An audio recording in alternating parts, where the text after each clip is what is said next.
A graça e a paz do Senhor Jesus, meu amado irmão, meu amigo, você que nos acompanha nas redes sociais, gostaria de trazer aqui para você a quarta edição do Pão da Vida, a qual nós estamos transmitindo pelos nossos canais de mídias sociais. Eu gostaria de trazer para você hoje uma palavra que está aqui no livro do profeta Jonas. Eu quero conversar com você, eu quero aqui transmitir aquilo que o Senhor colocou no meu coração sobre este livro. Eu quero ler 2 versículos apenas, para não ficar muito extenso o nosso vídeo, amém? Jonas capítulo 1, versículo 1 e 2. A palavra do Senhor veio a Jonas, filho de Amitai, com esta ordem: vá depressa à grande cidade de Nínive e pregue contra ela, porque a sua maldade subiu até a minha presença. Deus separa o profeta Jonas para pregar para o povo de Nínive.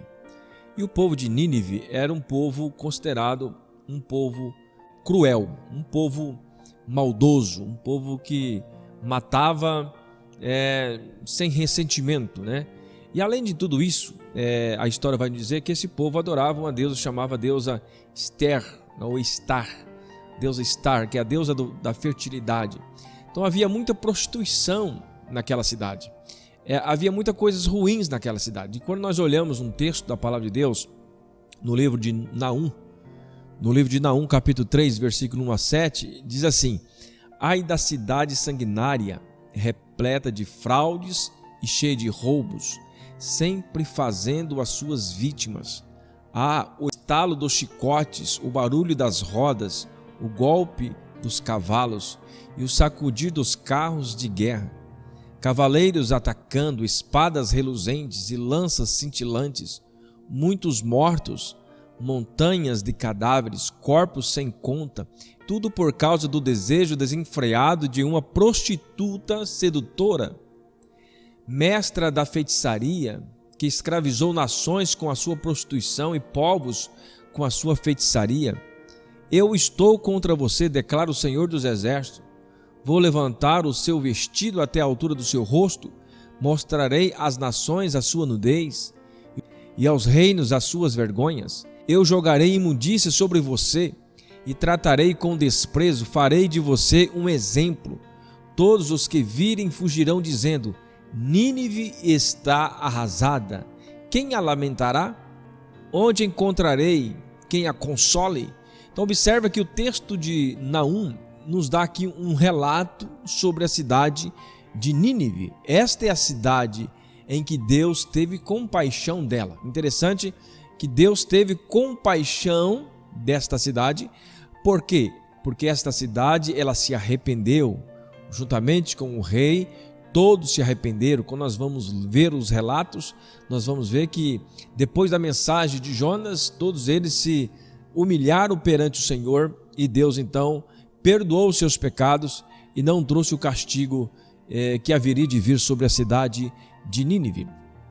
Eu quero trazer aqui para nós 3 reflexões sobre esse texto de Jonas, 3 pontos importantes. Primeiro, errar, todos erramos, mas poucos reconhecem que erraram. Nós vemos na história aqui do profeta Jonas que Deus deu uma ordem para ele, mas nós sabemos que ele fugiu da presença de Deus, embarcou no navio e foi para uma outra região, e Deus então o castigou por isso. A Bíblia vai dizer que Deus trouxe um vento forte sobre o mar, a ponto de todos afundarem, e eles lançando sorte sobre eles, a sorte caiu em Jonas. Jonas era o culpado por aquela tempestade, era o culpado pela ira de Deus que estava sobrevindo sobre aquele barco, naquele mar. E a Bíblia diz então que tomaram uma decisão, mas essa decisão, ela não foi tomada simplesmente porque os outros pegaram Jonas e lançaram no mar. Interessante que quando nós vamos ver o texto da palavra de Deus, nós vamos ver que Jonas, ele se arrependeu daquilo que ele fez. Olha o que diz lá, Jonas 1, versículo 12. Respondeu ele: peguem-me, olha só, peguem-me e joguem-me ao mar, e ele se acalmará, pois eu sei que é por minha causa que esta violenta tempestade caiu sobre vocês. Olha bem, nós sabemos que Jonas errou. Nós sabemos que Jonas fugiu da presença de Deus, mas poucos relatam isso nas suas mensagens ou na avaliação do texto de que Jonas, ele teve esse comportamento. Imagina, você está dentro de um barco em alto mar, uma tempestade, e você reconhecer que o erro é seu, reconhecer que aquela tempestade está sendo causada por causa de você, e você fala, não, pegue eu e jogue no mar. Jonas simplesmente estava decidido a entregar ali a sua vida ou a morrer para salvar aquelas pessoas. Posso assim dizer, ele estava arrependido, ele errou, sim, mas ele reconheceu o seu erro. E prova disso também nós temos lá em Jonas capítulo 2, versículo 1 e 2, na oração que ele faz ao Senhor, ele diz assim, lá dentro do peixe, Jonas orou ao Senhor, ao seu Deus. Ele disse, em meu desespero clamei ao Senhor e ele me respondeu. Do ventre da morte gritei por socorro e ouviste o meu clamor. Então, interessante que quando nós vamos ler então a história de Jonas, nós só lembramos às vezes daquilo que ele fez de errado, de ter negado, ou melhor, de não ter obedecido a ordem de Deus e de ter ido para Tarsis, né? Fugindo da presença de Deus. Mas poucos relatam este fato, de que ele errou sim, mas ele reconheceu o seu erro. Então isso é muito importante. Errar, todos nós erramos. Muitos fogem da presença de Deus, muitos deixam de fazer aquilo que o Senhor tem te ordenado, mas poucos reconhecem que erraram. E às vezes estão passando por tempestades, estão passando por momentos difíceis, dolorosos, e não reconhecem que eles afastaram-se de Deus, não reconhecem que eles desviaram a sua rota, estão por outro caminho. Então, qual que é a solução para tudo isso? Reconhecer que erramos, reconhecer que você errou, amém? E para isso, querido, sacrifique se for preciso, assim como Jonas. Jonas, ele disse, não, me jogue dentro do mar. E a história vai dizer que eles não fizeram isso de imediato, eles tentaram levar o barco, para o seco, sem ter que fazer aquilo, mas viram que não tinha jeito.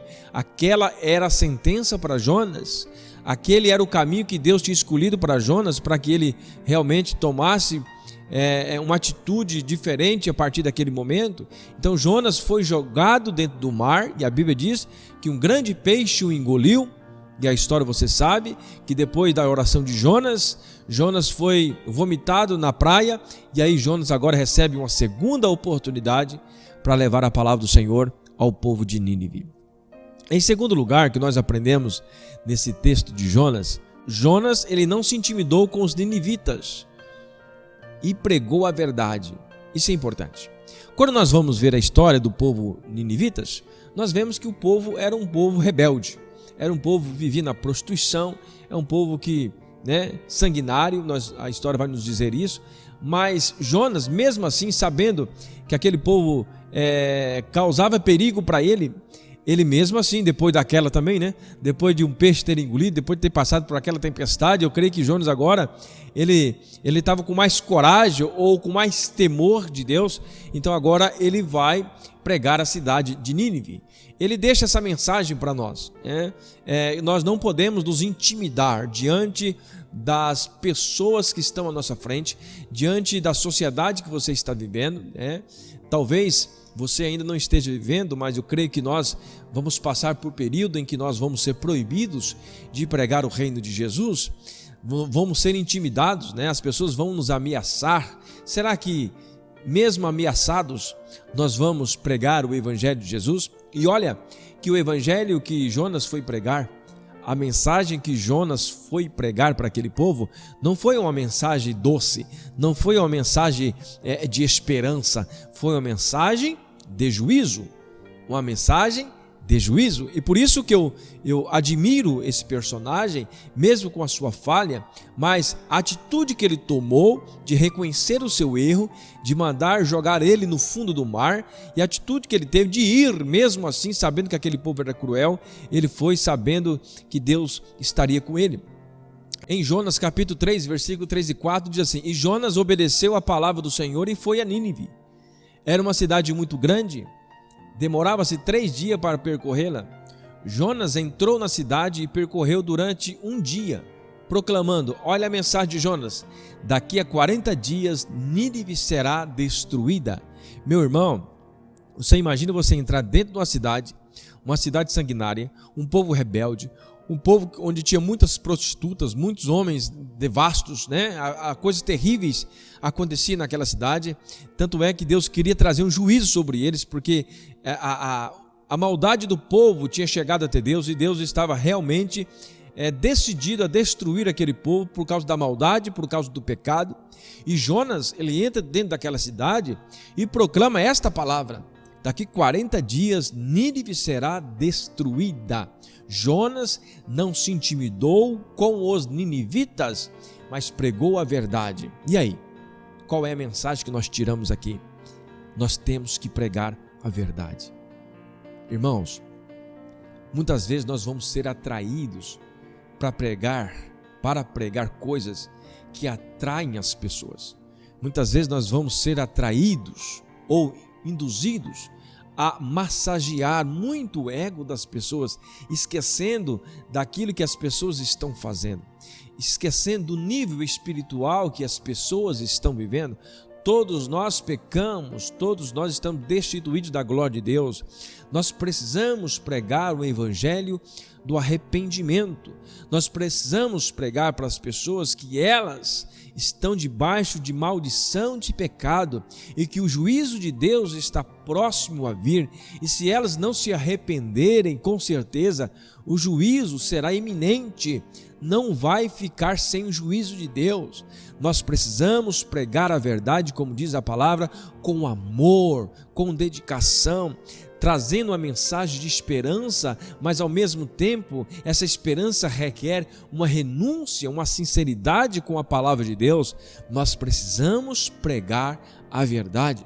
Tem muitos que estão desviando a verdade de Deus para não ficar feio diante da sociedade. Tem muitas pessoas preocupadas com a sua reputação, preocupadas com aquilo que vão falar de si mesmo, mas em vez disso, pregam uma palavra de massagear o ego das pessoas. A própria palavra de correção de Jesus é uma palavra de amor. Quando nós temos convicção daquilo que nós somos, daquilo que Jesus veio fazer na cruz do Calvário, nós não ficamos ofendidos quando Jesus nos exorta. Nós ficamos agradecidos, porque nós sabemos que a mensagem que vem de Jesus é uma mensagem de esperança, é uma mensagem que realmente vai nos conduzir a um caminho verdadeiro. Nós precisamos ter a atitude de Jonas. A atitude de Jonas, ele não se intimidou, ele não se covardou depois que ele teve a segunda chance. Ele errou, mas a Bíblia vai nos mostrar que ele se arrependeu.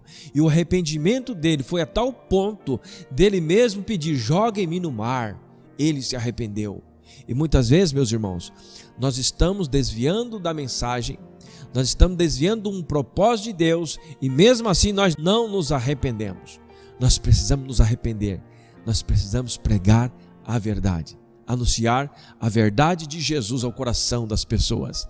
Em terceiro e último lugar, nós vemos aqui no capítulo 4 já um contraste do amor de Deus com o amor do homem. Depois que Deus operou na vida dos ninivitas, a Bíblia vai dizer que Deus então ouviu o clamor do povo. O povo jejuou, o povo se vestiu de saco, né? Jogaram cinzas, eles se arrependeram diante de Deus, o rei e toda a sociedade, e Deus então retirou a sua palavra de ira e trouxe o perdão para aquele povo. Mas a Bíblia vai nos dizer que Jonas ficou irritado com isso. Jonas não queria que Deus ele fizesse aquilo com o povo. Tanto é que no texto ele fala assim: eu sabia, né?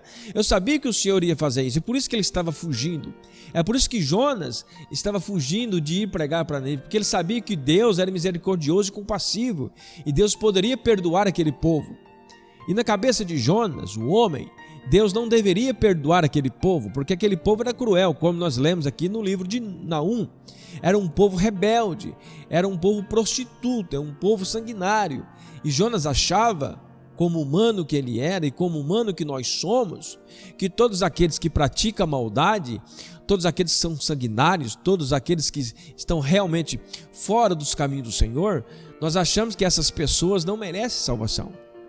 Nós achamos que essas pessoas têm que ser castigadas por Deus, Deus tem que derramar sua ira sobre elas. E aqui nesse texto nós vemos um contraste do amor de Deus para com o amor do homem. Jonas foi capaz de amar mais uma planta que cresceu numa mesma noite e na outra noite ela já não existia mais. Deus fez com que aquela planta crescesse para trazer sombra para Jonas, porque ele estava ali no sol escaldante. Jonas ficou alegre quando aquela árvore apareceu ali e na outra noite ela já não existia mais. Então Jonas agora ficou com aquele sol batendo na sua cabeça, entristecido. E então Deus falou com ele. Deus trouxe aquela árvore simplesmente para trazer essa reflexão para Jonas. Olha o que Deus disse para Jonas. Olha o que Deus disse para Jonas. Vamos ver o texto da palavra do Senhor. Jonas 4, versículo 10 e 11. Diz assim: mas o Senhor lhe disse: você tem pena dessa planta, embora não a tenha plantado, nem a tenha feito crescer. Ela nasceu numa noite e morreu. Contudo, Nínive tem mais de 120 mil pessoas que não sabem nem discernir a mão direita da esquerda, além de muitos rebanhos. Não deveria eu ter pena dessa grande cidade? Olha bem. Então Deus agora responde para Jonas: Jonas, você está errado, Jonas. Jonas, você teve compaixão, pena de uma planta. Você não vai ter compaixão de mais de 120 mil pessoas. Era uma cidade grande. E Deus diz no texto que eles não sabiam nem discernir a mão direita da esquerda. Quer dizer, era um povo que não tinha o conhecimento de Deus. Era um povo que adorava deuses estranhos, deuses que não tinham nada a ver com a realidade. Mas aquele povo, quando Jonas, o homem que adorava o Deus verdadeiro, quando Jonas, aquele que trazia a mensagem do Deus vivo e poderoso, o Criador dos céus e da terra, quando ele trouxe a mensagem verdade, aquele povo se arrependeu. Aquela mensagem entrou no coração deles e eles se arrependeram. Então Deus agora, ele tira a sua ira e derrama a sua misericórdia. Meus irmãos, é isso que o Senhor quer que nós façamos. Que nós tenhamos o mesmo pensamento de Deus quando nós olhamos para as pessoas, quando nós olhamos para as prostitutas, quando nós olhamos para os rebeldes, quando nós olhamos para as nações que matam, que açoitam, como nós sabemos disso. Nós não devemos pedir a Deus a destruição dessas nações, mas nós temos que pedir que Deus tenha misericórdia dessas nações. Meus irmãos, esta é a palavra que eu queria trazer ao seu coração. Que Deus complete essa palavra no seu coração. E lembre-se disso, nunca fuja da presença de Deus. Se caso um dia você fugir, se arrependa, volta para os caminhos do Senhor. Lembre-se, a palavra do Senhor é viva e eficaz, e ela tem poder para mudar o coração do pecador. Ela tem poder para mudar a história de uma nação, assim como mudou a história de Nínive. Basta nós nos arrependermos e reconhecer os nossos erros e os nossos pecados. Deus abençoe a todos no nome de Jesus. Amém.